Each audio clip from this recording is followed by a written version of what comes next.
여러분 반갑습니다. 오늘 방송을 시작하겠습니다.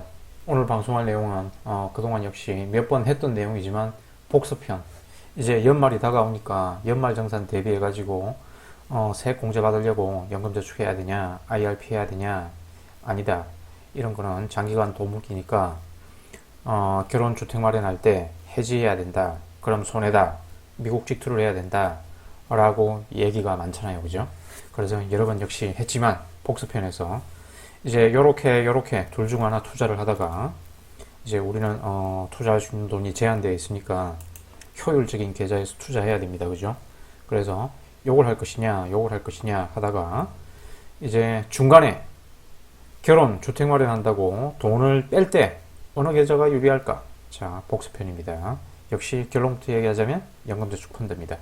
자, 시뮬레이션 설계는 31세 청년 A가 연봉의 절반을 이제 저축 투자합니다. 월 150만원, 연 1,800만원 연금저축에 납입 한도 연 1,800만원을 CAGR 10%로 5년 운용하다가 이제 35세쯤 돼서 결혼을 할 거예요. 그리고 주택 마련을 합니다. 이런 상황이 닥쳐가지고 일부 또는 전부 인출한다고 할 때 어느 계좌가 유리할까? 거듭 얘기하지만 연금저축 펀드입니다. 제 영상을 꾸준히 쭉 시청하신 분들은 역시 잘 아실 거예요. 그죠? 자, 연금저축에서는 세액공제금액 재투자. 자, 세액공제는 이러면 연봉이 한 3,600만원 정도 되니까 세액공제 16.5% 받겠죠? 66만원 환급 받습니다. 그죠? 그리고 과세연 효과, 세액공제 효과, 세액공제금액 재투자, 그리고 과세연 효과가 플러스 1.7% 수익률 증대 효과가 있다고 그랬죠. 그래서 요 10% CAGR에 1.7% 수익률 플러스 인센티브를 주겠습니다. 자, 투자 종목은 S&P와 나스닥. 그리고 1년에 1회 리밸런싱 합니다. 리밸런싱 할 때마다 자산의 10%가 리밸런싱 할 때마다 수익으로 산정된다고 가정을 할게요. 자, 수익률 인센티브의 근거는 요 영상을 보시면 됩니다. 요 영상. 그리고 이제 미국 직투에서는 1년 1회 리밸런싱 할 때 세금 플러스 비용 손실 마이너스 1% 페널티를 주겠습니다. 자, 가장 적게 준 거예요. 윌리엄 번스타인 같은 경우에는 이 과세 계정에서 이렇게 리밸런싱을 할 때 혹은 이 리밸런싱 한다는 것은 역시 포트폴리오를 액티블리하게 운용한다는 얘기입니다. 그게 정적 자산 배분이든 동적 자산 배분이든 혹은 S&P 나스닥 반반 이 균형을 맞추기 위해서 리밸런싱을 한다고 했을 때 역시 포트폴리오를 액티블리하게 운용하는 거예요. 패시브 포트폴리오는 매수 후 영원히 보유라고 그랬죠. 근데 이렇게 아무튼 리밸런싱을 한다는 것은 액티블리하게 운용하는 것이다. 그러면 세금 플러스 비용 손실이 윌리엄 번스타인 같은 경우에는 1%에서 최대 4%까지 세금 비용 손실이 있을 수 있다고 그러거든요. 과세 계정에서 이렇게 할 때 포트폴리오를 액티블리하게 운용할 때 그러면 이제 미국 직투는 1년 기본공제에 250만원 활용하는 거 포함해가지고 자, 수익률 페널티의 근거는 요 블로그 글을 읽어보시면 돼요. 역시 자산의 10%가 리밸런싱 할 때 수익으로 산정된다고 가정을 합니다. 페널티 1%는 가장 적게 준 것이다. 그래서 요거를 읽어보시면 요거였나? 자, 윌리엄 번스타인 투자의 내기둥이라는 책에 나오는 내용입니다.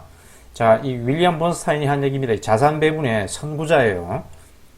자산 배분 하는 사람도 이렇게 과세 계정에서는 하지 말라고 그랬어요. 왜? 세금과 비용이 발생하니까. 자, terrible idea라고 그랬죠. on them. 이렇게 이 them은 active 포트폴리오입니다. taxable account. 이 과세 계정에서 이렇게 포트폴리오를 액티블리하게 운용하는 것은 최악이다. 최악. 자, 이렇게 비용이 세금이 1%에서 4%까지 퍼포먼스 each year 매년 그 수익률을 이렇게 깎아먹을 수 있다고 그래요. 자, 그래서 이해하셨죠? 자, 과세 계정에서 리밸런싱 하지 마라. 자산 배분 하지 마라. 하려면 과세 이용 계좌에서 해라. 자, 그리고 연금저축에서는 이제 해지 일시 전액 인출하지 마라. 그 대출 이용해라 그랬죠. 그죠? 비과세 원금 그리고 대출 이용하면 충분히 결혼하고 주택 마련하는데 전혀 지장 없습니다. 자, 연금저축에서는 원금 9천만원 그리고 수익 자 11.7%로 5년 운용했을 때 수익 3,271만원 그러면 전체 자산은 1억 2,200만원이 됩니다. 비과세 초과납입금은 400만원 세액공제 받았으니까 1,400만원, 1년에 1,800만원 납부한다 그랬잖아요. 그죠? 5년 이 7천만원이 비과세 초과납입금이 됩니다. 그러면 해지 모두 인출한다면 과세 표준은 이제 세액공제 받은 거 그리고 5년 2천만원 플러스 이 세액공제 이제 매년 400만원 받았으니까 요거는 그대로 이제 기타소득세로 뱉어내야 되겠죠. 그리고 수익 3,271만원. 그러면 총 이제 과세 표준은 5,271만원이 됩니다. 여기에다 이제 기타소득세 16.5% 곱하면 870만원을 세금으로 내야 돼요. 자, 세금 부담이 좀 되네요. 그죠? 하지만, 내 원금이 손실나는 건 아닙니다. 그리고 세금 제외 이제 최종 자산은 요거 빼기 요거 하면 1억 1,400만원이 되는데, 자, 그런데 이제 이 기타소득세는, 여러분이 그 근로소득자라면 보수 외 소득이 돼가지고 이게 2천만원 초과했죠. 그죠? 자, 수익이 2천만원 초과했습니다. 그러면 2천만원 초과한 1,271만원에 대해서 근보료가 부과되거든요. 2022년부터는 6.99%예요. 근로소득자 근보료 요율이 6.99%이 돼요. 그러면 88만 8천원을 다음에 추가 근보료로 내야 돼요. 그래서 이런 근보료 그리고 기타소득세 이런 불리함을 감수하고 전액 해지 인출할 필요가 없다. 그러면 아무튼 세금 플러스 근보료 공제 최종 자산은 빼면 1억 1,300만원이에요. 1억 1,300만원. 그러면 이제 이 세금과 근보료를 이렇게 회피하는 방안은 늘 하는 얘기지만 그냥 비과세 초과납입금만 인출하고 그 연금 평가액을 담보로 대출받을 수 있다고 그랬죠. 그죠? 뭐 현금이나 펀드로 이제 대체하고 ETF로는 현재 안 됩니다. 그 ETF 같은 경우에도 S&P나 나스닥은 뭐 변동성이 크지 않으니까 연금 담보 대출을 해줬으면 좋겠네요.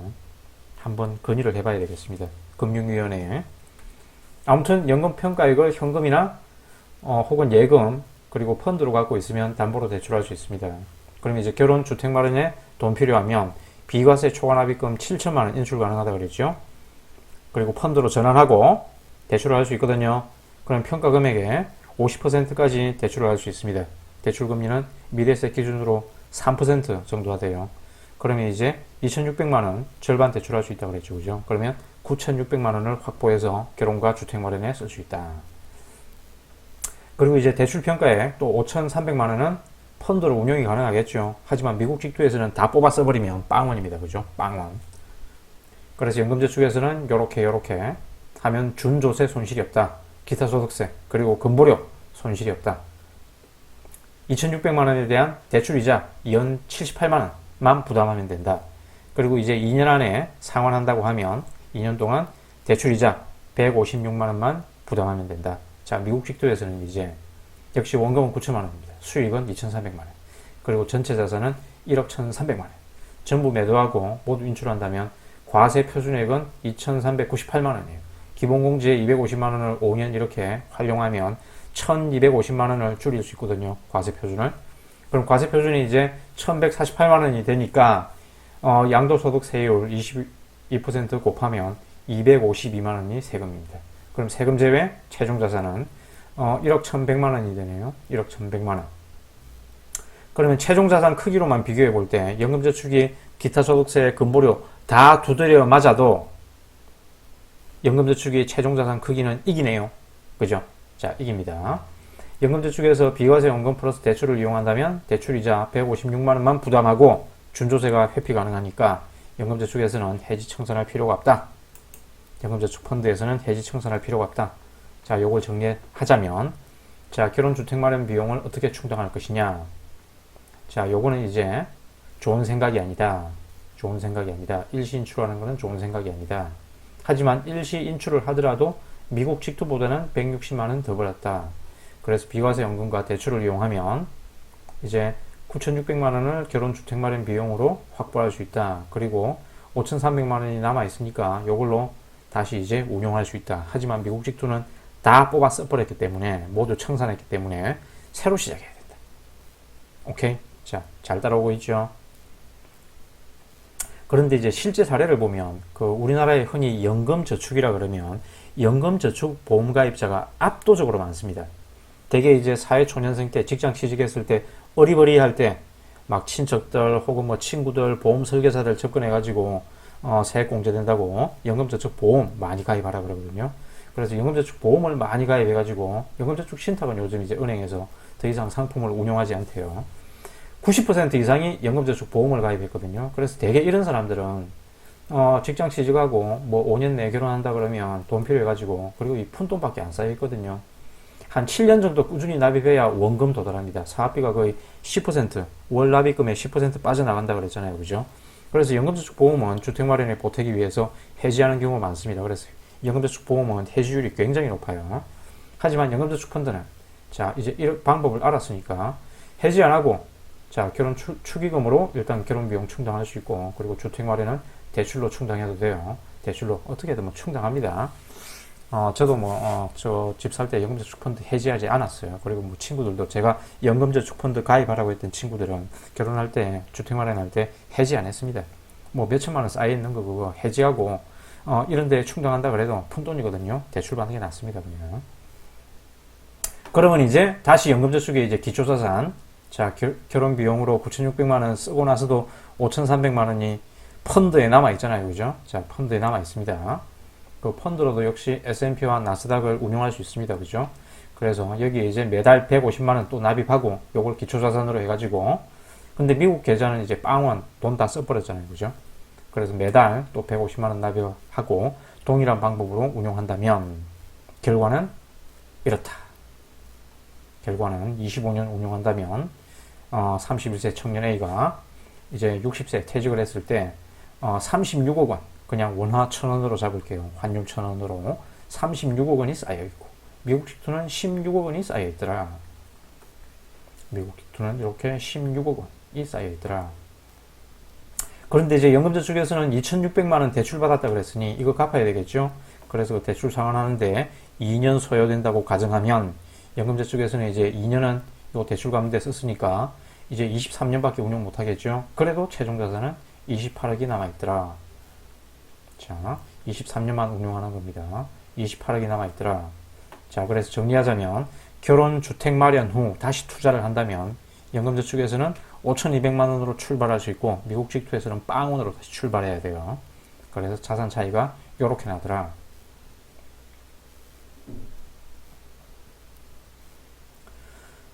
그리고 이거는 이제 가정을 미국 직투 이런 일반 위탁 계좌에서도 인덱스만 한다고 가정을 한 거죠. 그죠? 하지만 늘 하는 얘기지만 이렇게 운용이 자유로운 위탁 계좌, 일반 계좌에서 인덱스만 하라고 해도 그렇게 하는 사람은 아무도 없다 그랬죠. 그죠? 5,000개 이상의 개별 종목 그리고 4,000개 이상의 ETF 얼마나 많은 유혹이 많습니까? 그죠? 그래서 인덱스 하는 거 이렇게 재미없는 거 이렇게 보다가 뭐 하루에 10% 100% 올라가는 그런 개별 주식들 안 들어올 거야 안 따라올 거야 하는데 혹해서 했다가는 결론은 그 족보 2개처럼 되는 겁니다. 20년 동안 미국 개인 투자자 평균 수익률 예금이자도 못 이기는 그 평균 수익률에 도달할 수 있습니다. 그런 위험이 있으니까 미국 직투는 하시려면 정말 그런 계잡주의 유혹을 잘 이겨내셔야 된다. 이상 오늘의 방송을 마치겠습니다. 시청해 주셔서 감사합니다.